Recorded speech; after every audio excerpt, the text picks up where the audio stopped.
Start करें। Good evening dear students, मैं अजय कुमार सिंह विरासत एकेडमी के ऑनलाइन प्लेटफॉर्म पे आप सभी का हार्दिक स्वागत करता हूं। प्यारे बच्चों, हम लोगों ने एक नया बैच स्टार्ट किया है CUET प्रिपरेशन के लिए, UG कोर्स के लिए और PG कोर्स के लिए। हम लोगों की टीम जो है एक बेहतर परफॉर्म करने की कोशिश करेगी ताकि आप सभी बच्चों को फ़ायदा मिल सके।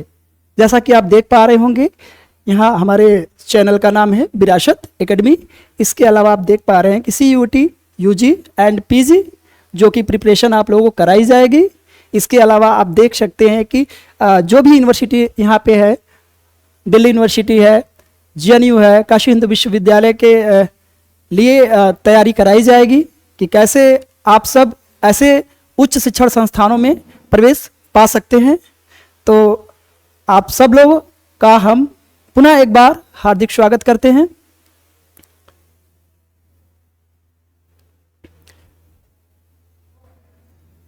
प्यारे बच्चों, कोशिश हम लोगों की यही रहेगी कि आपको अधिक से अधिक फायदा पहुंचे।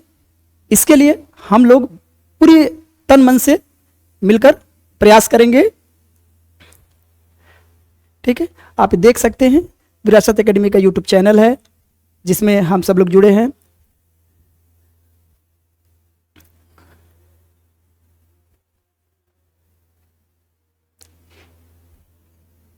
इस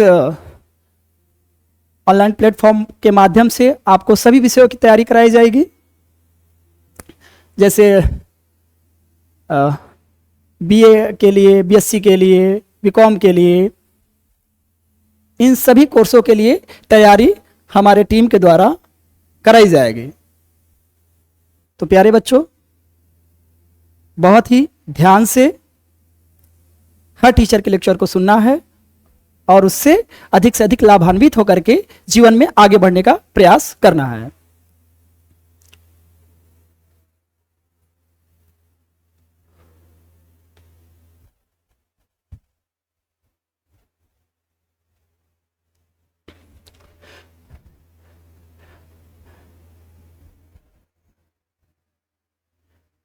अगर लाइफ में आगे बढ़ना है तो आप सभी लोगों को यह ध्यान में रखना होगा कि कठिन परिश्रम करना है,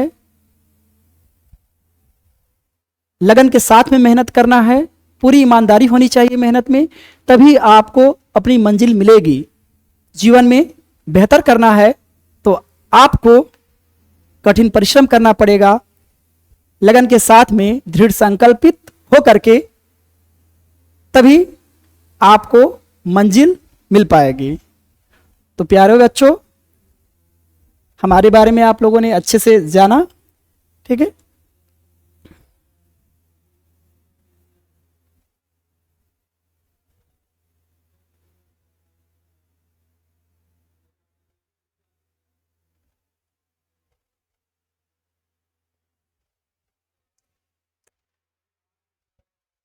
चलिए प्यारे बच्चों, आज का सेशन हम स्टार्ट करते हैं।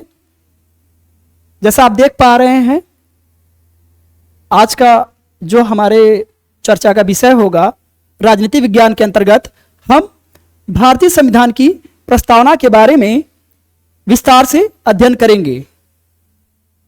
डियर स्टूडेंट्स, ध्यान दीजिए। भारतीय संविधान की प्रस्तावना, यह जो टॉपिक है, इससे कॉम्पिटिटिव एग्जाम में बहुत सारे प्रश्न पूछे जाते हैं। तो आप लोगों को इस टॉपिक की समझ अच्छे से होगी तो आप लोग कंपटीशन में जो भी प्रश्न भारतीय संविधान की प्रस्तावना से आएगा उसको बेहतर ढंग से कर पाएंगे। डियर स्टूडेंट्स, आज हम लोग राजनीति विज्ञान के अंतर्गत भारतीय संविधान के बारे में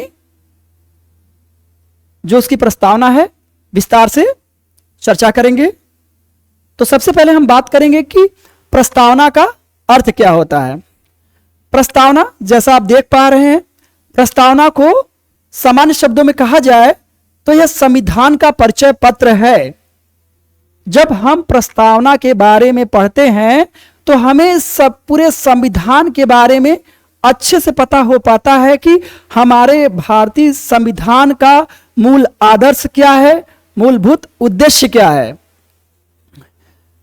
भारतीय संविधान की प्रस्तावना का आधार यदि हम देखें तो वह पंडित जवाहरलाल नेहरू द्वारा संविधान सभा में प्रस्तुत उद्देश्य प्रस्ताव, जिसको उन्होंने 13 दिसंबर 1946 ईस्वी को प्रस्तुत किया था, उसमें देखने को मिलता है।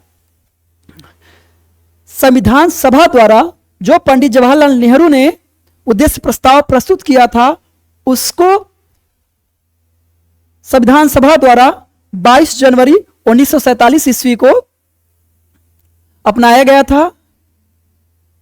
और आपको हम यह बताना चाहेंगे कि प्रस्तावना की सबसे पहले शुरुआत अमेरिका के संविधान में हुआ था। अमेरिका के संविधान में प्रस्तावना के शब्द की शुरुआत होने के बाद विश्व के विभिन्न देशों जैसे स्विट्जरलैंड, कनाडा, भारत, इसके अलावा अन्य देशों में प्रस्तावना को अपनाया गया। हमारे भारतीय संविधान में जो प्रस्तावना है वह अमेरिका के संविधान से लिया गया है। प्रस्तावना जो शब्द है वह अमेरिका के संविधान से लिया गया है। इसके अलावा आइए आगे देखते हैं।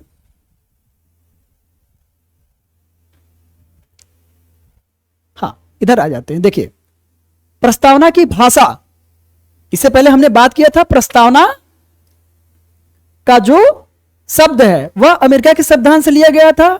और इस समय देखें, यहां पे लिखा है कि प्रस्तावना की भाषा ऑस्ट्रेलिया के संविधान से लिया जाना, यानी भारतीय संविधान में जो प्रस्तावना है उसकी भाषा ऑस्ट्रेलिया के संविधान से लिया गया है। आगे आप देखिए, संविधान की प्रस्तावना अक्षरशः क्या है। भारतीय संविधान की प्रस्तावना की जो शुरुआत होती है वह शब्द है हम भारत के लोग। इसके अलावा यह शब्द से शुरुआत होती है भारतीय संविधान की प्रस्तावना। फिर इसके बाद 26 नवंबर 1949 ईस्वी को एतद द्वारा अंगीकृत अधिनियमित एवं आत्मार्पित किया गया, यहां पर आकर खत्म होता है। भारतीय संविधान की प्रस्तावना को हम आप लोगों के समक्ष एक बार पढ़ते हैं। बहुत ही ध्यान से इसमें लिखे गए शब्दों को आप समझिएगा। तो चलिए शुरू करते हैं। भारतीय संविधान की प्रस्तावना कुछ इस प्रकार है। हम भारत के लोग भारत को एक संपूर्ण प्रभुत्व संपन्न, समाजवादी, धर्मनिरपेक्ष, लोकतंत्रात्मक गणराज्य बनाने के लिए तथा इसके समस्त नागरिकों को सामाजिक, आर्थिक, राजनीतिक न्याय, भाषण, विचाराभिव्यक्ति, विश्वास, धर्म और उपासना की स्वतंत्रता, प्रतिष्ठा और अवसर की समता प्रदान करने के लिए तथा उन सब में व्यक्ति की गरिमा, राष्ट्र की एकता और अखंडता को सुनिश्चित करने वाले बंधुता बढ़ाने के लिए संविधान सभा में दृढ़ संकल्पित होकर आज दिनांक 26 नवंबर 1949 को एतद द्वारा इस संविधान को अंगीकृत, अधिनियमित एवं आत्मार्पित करते हैं। इस संविधान की प्रस्तावना में आप देखेंगे तो कुछ खास शब्द हैं जो कि बहुत ही महत्वपूर्ण है, जो कि हमारे पूरी संविधान की प्रस्तावना को अच्छे से रिप्रेजेंट करते हुए संविधान की पूरी आदर्श के बारे में बात कर जाते हैं। तो आइए देखते हैं कि भारतीय संविधान की प्रस्तावना में मुख्य शब्द क्या है और उन सभी मुख्य शब्दों का अर्थ क्या है। जैसा आप देख पा रहे हैं, भारतीय संविधान की प्रस्तावना में उल्लेखित प्रमुख शब्द, ठीक है। आइए देखते हैं। पहला, समाजवादी। हमारे भारतीय संविधान की प्रस्तावना का मुख्य एक शब्द है समाजवादी। जैसा आप देख पा रहे होंगे, समाजवादी जो शब्द है यह भारतीय संदर्भ में लोकतंत्रात्मक समाजवाद के नाम से जाना जाता है। लोकतंत्रात्मक समाजवाद वह है जिसके अंतर्गत अशिक्षा, गरीबी को दूर करके समानता की बात किया जाता है। दूसरा शब्द देखते हैं, भारतीय संविधान की प्रस्तावना में क्या है? धर्मनिरपेक्षता। यह एक प्रमुख शब्द है, बार बार परीक्षा में पूछ लिया जाता है कि धर्मनिरपेक्षता से आप क्या समझते हैं। तो सीधा सा अर्थ है कि धर्मनिरपेक्षता का मतलब भारत या राज्य किसी भी धर्म को राजधर्म घोषित नहीं करेगा, चाहे वह हिंदू धर्म हो, चाहे मुस्लिम धर्म हो, चाहे सिख धर्म हो, चाहे ईसाई धर्म हो, चाहे जैन धर्म हो, चाहे बौद्ध धर्म हो, चाहे यहूदी धर्म हो। इन सभी धर्मों में से किसी भी धर्म को भारत राजधर्म नहीं घोषित करेगा। दूसरी बात, भारत इन सभी धर्मों का आदर करेगा और इन सभी धर्मों को फलने फूलने का समान अवसर देगा या प्रदान करेगा। ठीक, आइए और शब्द देखते हैं भारतीय संविधान की प्रस्तावना में। लोकतंत्रात्मक, यह एक प्रमुख शब्द है हमारे भारतीय संविधान की प्रस्तावना में। तो आइए जानते हैं, हमारे भारतीय देश में लोकतंत्रात्मक शासन प्रणाली है, तो हमें यह जानना पड़ेगा कि लोकतंत्र होता क्या है। लोकतंत्र, लोक का अर्थ होता है जनता और तंत्र का अर्थ होता है शासन। एक बहुत ही विद्वान ने लोकतंत्र को परिभाषित करते हुए कहा है कि democracy is the government of the people, for the people and by the people. प्रजातंत्र जनता का जनता के लिए तथा जनता के द्वारा शासन है। यह प्रसिद्ध स्टेटमेंट जिस महापुरुष के द्वारा कहा गया वह अमेरिका के भूतपूर्व राष्ट्रपति अब्राहम लिंकन थे। तो लोकतंत्र में क्या होता है? लोकतंत्र में जनता अपने प्रतिनिधियों के माध्यम से शासन करती है। जैसा आप लोग देखते होंगे कि विधायकी का चुनाव होता है, ठीक है, इसके अलावा सांसदीय का चुनाव होता है। तो आप लोग अपने निर्वाचन क्षेत्र में जो भी प्रत्याशी खड़ा रहता है अपने मनपसंद के अनुसार आप व्यक्तिगत उम्मीदवार को वोट करते हैं, चाहे वह किसी भी पार्टी से हो। आपका यदि मनपसंद उम्मीदवार है, अगर वो भाजपा का हो या सपा का हो या कांग्रेस का उम्मीदवार हो, जिस उम्मीदवार को आप ज्यादा पसंद करते हैं उसको वोट देते हैं और उस उम्मीदवार को अगर सबसे अधिक मत मिलता है तो वह उस निर्वाचन क्षेत्र से जीत जाता है। और यह कहा जाता है कि जो उम्मीदवार निर्वाचन क्षेत्र से जीता है, जिसको आपने वोट किया है, वह राज्य विधानमंडल में जाकर के, इसके अलावा अगर सांसद का चुनाव है तो केंद्रीय विधानमंडल संसद में जाकर के उस निर्वाचन क्षेत्र का प्रतिनिधित्व करेगा। आइए दूसरे शब्द की तरफ आगे बढ़ते हैं। गणराज्य, जैसा आप देख पा रहे होंगे, राज्य का प्रमुख वंशानुगत न होकर के जनता द्वारा चुना जाएगा। गणराज्य का मतलब होता है कि जो राज्य का प्रमुख होगा, अर्थात राज्य का प्रमुख, जैसे अपने यहां भारत है तो भारत का प्रमुख कौन है? राष्ट्रपति। तो भारत का जो राष्ट्रपति है उसका निर्वाचन जनता द्वारा अप्रत्यक्ष रूप से अपने प्रतिनिधियों के माध्यम से होता है। भारत का जो प्रमुख होता है वह वंशानुगत नहीं होता है, बल्कि जनता के द्वारा चुने गए प्रतिनिधियों के माध्यम से अप्रत्यक्ष रूप से निर्वाचित किया जाता है। इसलिए कहा जाता है कि भारत एक गणराज्य है। आइए और आगे हम लोग बढ़ते हैं, कुछ और जानने का प्रयास करते हैं। आइए देखिए, भारतीय संविधान की जो प्रस्तावना है उसमें और शब्दों की बात किया जाए तो एक शब्द न्याय आता है। पहले आप न्याय का अर्थ समझिए।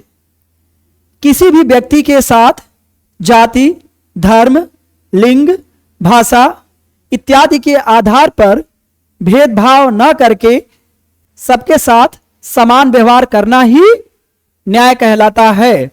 भारतीय संविधान की प्रस्तावना में 3 प्रमुख न्याय की बात कही गई है। जैसा आप देख पा रहे होंगे, सामाजिक न्याय। ठीक, सामाजिक न्याय का मतलब क्या है कि समाज में जाति, धर्म, लिंग, भाषा, क्षेत्र इत्यादि के आधार पर किसी भी व्यक्ति के साथ कोई भेदभाव न किया जाए, सबके साथ समान व्यवहार किया जाए। फिर दूसरा हम देखते हैं आर्थिक न्याय, जो कि हमारे भारतीय संविधान की प्रस्तावना में उल्लेखित है। आर्थिक न्याय से क्या मतलब है, यह भी हम लोगों को जानना चाहिए। आर्थिक न्याय का मतलब होता है कि किसी भी व्यक्ति के साथ आर्थिक आधार पे कोई भी भेदभाव नहीं किया जाना चाहिए, सबके साथ समान व्यवहार किया जाना चाहिए। ठीक, अब तीसरा राजनीतिक न्याय है। राजनीतिक न्याय का मतलब क्या होता है? राजनीति के क्षेत्र में सभी व्यक्तियों की भागीदारी का समान अवसर मिलना चाहिए। किसी भी व्यक्ति के साथ जाति, धर्म, लिंग, भाषा, क्षेत्र इत्यादि के आधार पर भेदभाव न करके सबको राजनीति में भागीदारी करने का अवसर मिलना चाहिए। और वह अवसर कैसा होगा? समान अवसर होगा। ऐसा नहीं हो किसी एक को राजनीति में भागीदार होने का मौका मिलेगा और दूसरे व्यक्ति को राजनीति में भागीदार बनने का अवसर नहीं मिलेगा। आगे बढ़ते हैं। संपूर्ण प्रभुत्व संपन्न, यह शब्द आप देख पा रहे हैं जो कि हमारे भारतीय संविधान की प्रस्तावना में मौजूद है। संपूर्ण प्रभुत्व संपन्न का सीधा सा मतलब है राज्य आंतरिक एवं बाह्य मामलों में स्वतंत्र होगा, अर्थात भारत किसी भी विदेशी शक्ति के अधीन नहीं है। भारत अंतर्राष्ट्रीय क्षेत्र में किसी भी देश के साथ संधि और समझौता करने के लिए स्वतंत्र है। उस पर किसी तरह का बाह्य दबाव नहीं है। भारत आंतरिक मामले में पूर्ण रूप से संप्रभु है। संप्रभु का मतलब होता है जो सर्वोच्च सत्ता रखता है, और संप्रभुता का मतलब होता है सर्वोच्च शक्ति। सर्वोच्च शक्ति अर्थात संप्रभुता जिस व्यक्ति के हाथ में या जिस राज्य के हाथ में होता है उसे हम संप्रभु कहते हैं। इस चीज को आप अच्छे से जान लीजिए। आइए आगे बढ़ते हैं। हमारे भारतीय संविधान की प्रस्तावना में स्वतंत्रता नामक प्रमुख शब्द को भी जोड़ा गया है।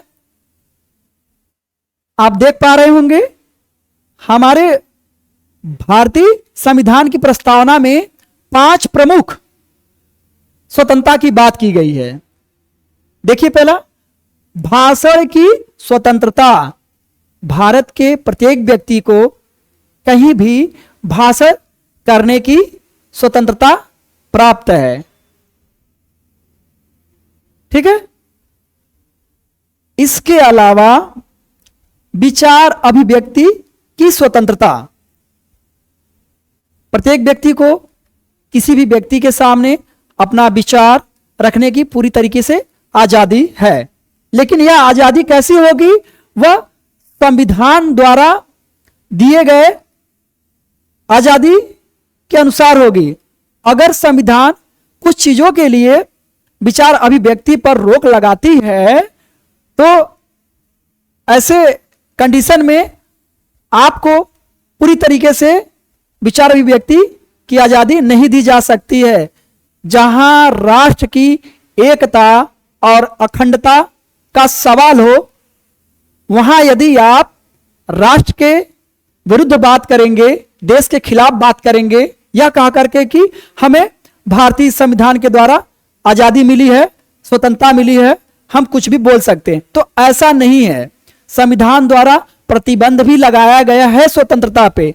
आपकी स्वतंत्रता वही तक है जहां तक कि दूसरे व्यक्ति की स्वतंत्रता का हनन न हो। इसके अलावा राष्ट्र की एकता अखंडता को खतरा न हो। यदि आपके स्वतंत्रता के द्वारा राष्ट्र की एकता को अखंडता को नुकसान पहुंचता है तो आपकी आजादी वहां पे छीन ली जाएगी और आप पर हो सकता है कानूनी रूप से सख्त कार्रवाई भी की जाए। आइए तीसरी स्वतंत्रता की बात हम करते हैं जो कि हमारे भारतीय संविधान की प्रस्तावना में उल्लेख है। देखते हैं, विश्वास की स्वतंत्रता, अर्थात आपको धर्म से संबंधित किसी भी धर्म में आस्था रखने की स्वतंत्रता प्रदान की गई है। आप स्वतंत्र होकर के किसी भी धर्म में विश्वास रख सकते हैं। इसके लिए आपको कोई भी तरीके से बाध्य नहीं किया जाएगा कि आपकी जो स्वतंत्रता है, आपका किसी भी धर्म में विश्वास है, जैसे मान लीजिए कि आपका हिंदू धर्म में आस्था है, तो कोई आपको यह नहीं कहेगा कि आप अपना हिंदू धर्म में आस्था मत रखिए। आप पूरी तरीके से हिंदू धर्म में आस्था रख सकते हैं। इसी तरीके से कोई मुस्लिम धर्म में आस्था रखता है तो उसको रोका नहीं जाएगा कि आप मुस्लिम धर्म में आस्था मत रखो। वो स्वतंत्र है, वह चाहे तो मुस्लिम धर्म में आस्था रखे, चाहे तो हिंदू धर्म में आस्था रखे, चाहे तो जैन धर्म में आस्था रखे, चाहे तो बौद्ध धर्म में, यह उस पर डिपेंड करता है। इसके लिए कोई कानूनी कार्रवाई नहीं किया जाएगा क्योंकि हमारा संविधान, हमारा भारत सभी धर्मों का समान आदर करता है। धर्म की स्वतंत्रता, हमारे भारतीय संविधान में अनुच्छेद 25 से लेकर के 28 तक धार्मिक स्वतंत्रता का अधिकार भारतीय नागरिकों को दिया गया है कि किसी भी धर्म का कोई भी व्यक्ति आचरण कर सकता है, धार्मिक कार्यों का प्रबंध कर सकता है, किसी धर्म विशेष की उन्नति के लिए कर को दे सकता है, अर्थात वह किसी भी धर्म की उन्नति के लिए पैसे दे सकता है, यह उसके स्वेच्छा पे निर्भर करता है। ठीक, आइए इसके अलावा देखते हैं आगे। पांचवी जो स्वतंत्रता भारतीय संविधान की प्रस्तावना में दिया गया है वह है उपासना की स्वतंत्रता। उपासना की स्वतंत्रता अर्थात भारत के प्रत्येक व्यक्ति को जो जिस धर्म से संबंधित हो उसे अपने धर्म से संबंधित देवी देवताओं का पूजा पाठ करने का स्वतंत्रता दिया गया है। जैसे हिंदू धर्म है, हिंदू धर्म में बहुत भगवान के बारे में आस्था लोगों की रहती है। शिव भगवान है, कृष्ण भगवान है, इसके अलावा हम ब्रह्मा जी का भी नाम लेते हैं। ठीक, प्रभु श्री राम का नाम लेते हैं, उनकी मूर्तियों को हम लोग पूजते हैं, हमारी उनमें आस्था है। तो उनकी मूर्तियों को जो हम पूजते हैं तो वही हमारा उपासना होता है। हम प्रभु श्री राम के नाम से मंत्रोच्चारण भी कर लेते हैं। प्रभु श्री हनुमान जी हैं, हम लोग हनुमान चालीसा भी पढ़ते हैं। तो इन सब चीज़ों की हमें आज़ादी दी गई है कि उपासना की स्वतंत्रता जो है भारत के प्रत्येक व्यक्ति को प्रदान की गई है। भारतीय संविधान की प्रस्तावना में और मुख्य शब्द की बात किया जाए तो समानता। समानता क्या है, इसको हमें जानना पड़ेगा। समानता मूल रूप से समानीकरण की प्रक्रिया है। इसका पहला अर्थ होता है विशेषाधिकारों का अभाव और दूसरा अर्थ होता है समाज में प्रत्येक व्यक्ति को अपने व्यक्तित्व के विकास के लिए समान अवसर प्रदान करना। यह समानता का अर्थ भारतीय संदर्भ में लिया जाता है। और यह जो अर्थ मैंने आपको बताया कि विशेषाधिकारों का अभाव, दूसरा समाज में प्रत्येक व्यक्ति को अपने व्यक्तित्व के विकास के लिए समान अवसर देना, यह परिभाषा प्रमुख राजनीति शास्त्री हेराल्ड जोसेफ लास्की ने दिया था। हमारे भारतीय संविधान की प्रस्तावना में दो प्रमुख समानता की बात किया गया है, प्रतिष्ठा की समानता और अवसर की समानता। यहां अवसर की समानता की जब हम बात करते हैं तो वह नौकरियों के संदर्भ में बात करते हैं कि नौकरी का कोई फील्ड है, जैसे मान लीजिए सिविल सर्विस है या फिर कोई अन्य क्षेत्र जैसे एग्रीकल्चर का क्षेत्र, उसमें यदि सरकारी कोई पद निकलता है तो उस पद के लिए जो फॉर्म निकलता है उसको भरने के लिए जो भी भारतीय नागरिक योग्यता रखते हैं वो फॉर्म भर करके उस पद पर आसीन हो सकते हैं या नियुक्त हो सकते हैं।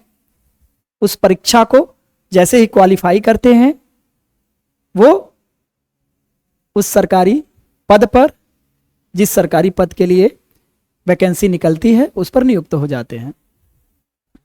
ठीक, हमारा भारतीय संविधान जो है उसमें अनुच्छेद 14 से लेकर के 18 तक समानता के अधिकार की बात किया गया है। अनुच्छेद 14 में यह कहा गया है कि कानून के समक्ष प्रत्येक व्यक्ति समान है, अर्थात कानून सबके साथ समान व्यवहार करेगा। यह संविधान में लिखी गई स्पष्ट रूप से बातें हैं, लेकिन व्यवहार में देखा जाए तो क्या सच में सबके साथ समान व्यवहार किया जाता है? कोई गरीब घर का व्यक्ति है, अपनी फरियाद लेकर के थाने जाता है तो उसके साथ किस तरीके से ट्रीट किया जाता है, और कोई अमीर व्यक्ति थाने में जाता है तो उसके साथ किस तरीके से ट्रीट किया जाता है।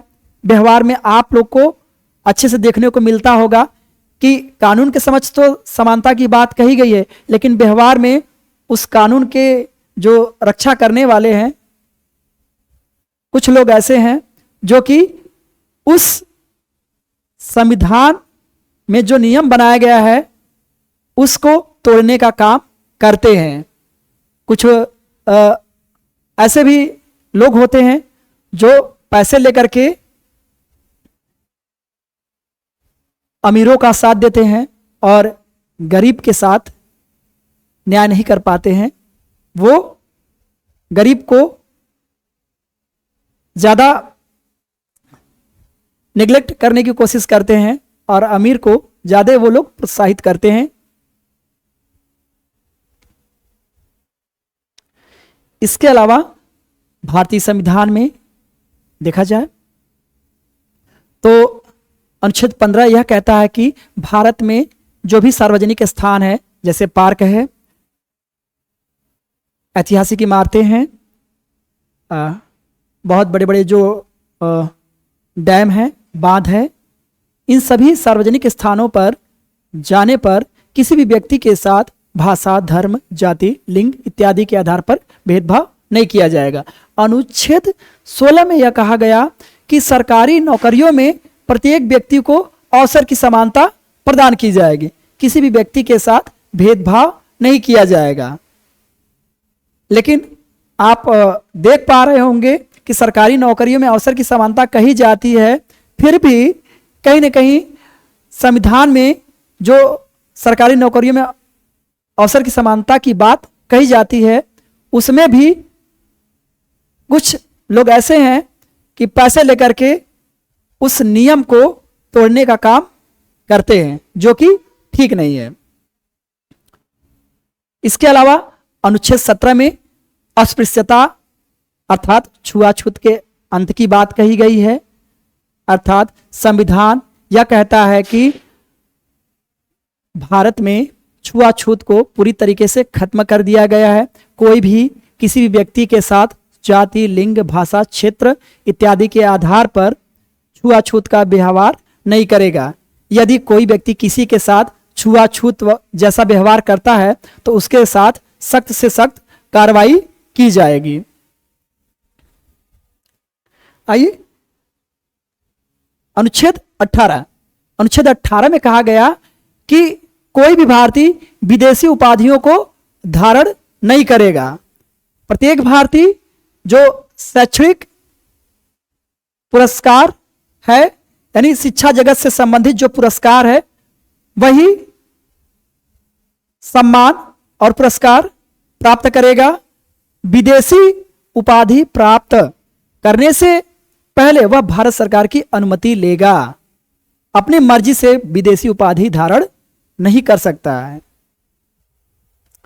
आगे बढ़ते हैं। बंधुत्व यह भारतीय संविधान की प्रस्तावना का एक प्रमुख शब्द है। बंधुत्व का सीधा सा मतलब होता है आपसी भाईचारा का होना।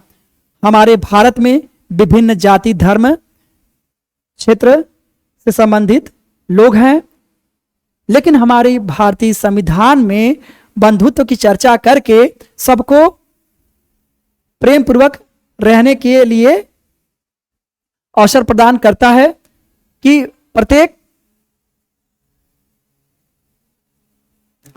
भारतीय आपस में मिलजुल करके रहेगा, कोई किसी के साथ वैमनस्य जैसी भावना नहीं रखेगा।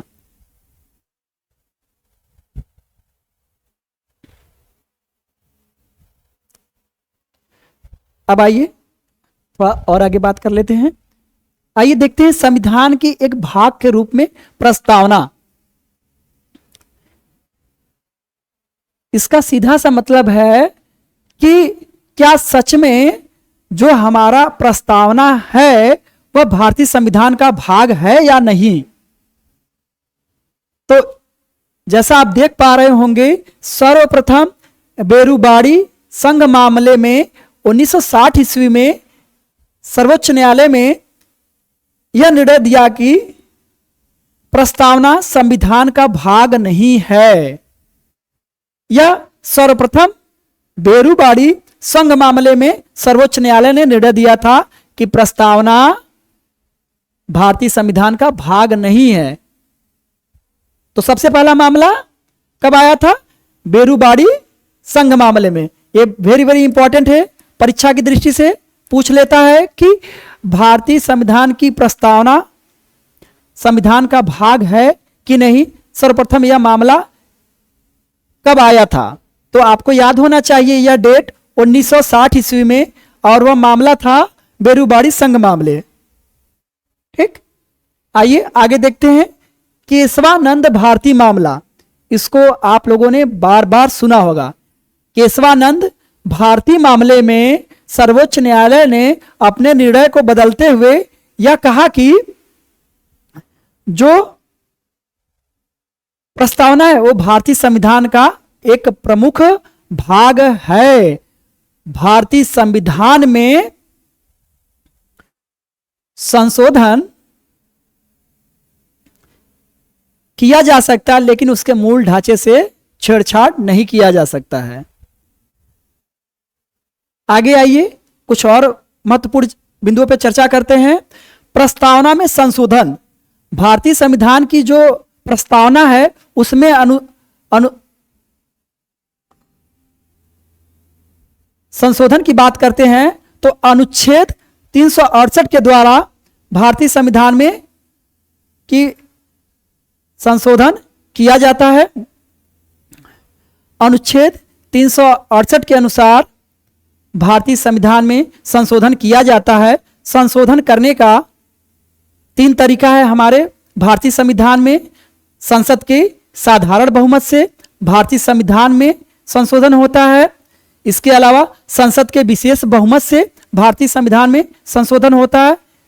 इसके साथ ही साथ भारतीय संसद और आधे राज्य के विधानमंडल की सहमति से भारतीय संविधान में संशोधन किया जाता है।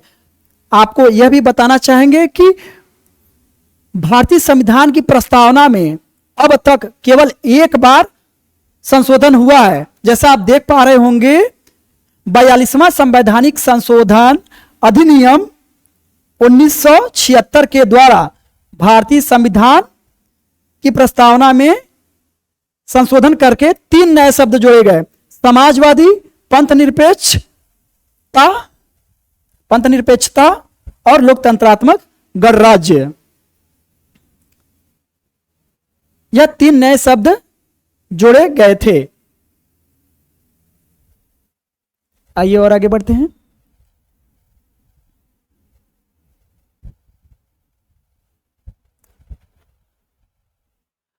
अब प्रस्तावना के महत्व के बारे में बात कर लेते हैं। प्रस्तावना के महत्व को स्वीकार करते हुए प्रसिद्ध संविधानवादी डॉक्टर सुभाष कश्यप ने कहा था कि प्रस्तावना जो है वह भारतीय संविधान की आत्मा है। संविधान की आत्मा प्रस्तावना है। तो कुल मिलाकर के हम देखें तो भारत की संविधान की प्रस्तावना का विशेष महत्व है। यह भारतीय संविधान की आधारशिला है, भारतीय संविधान के मूल आदर्शों को प्रस्तुत करती है।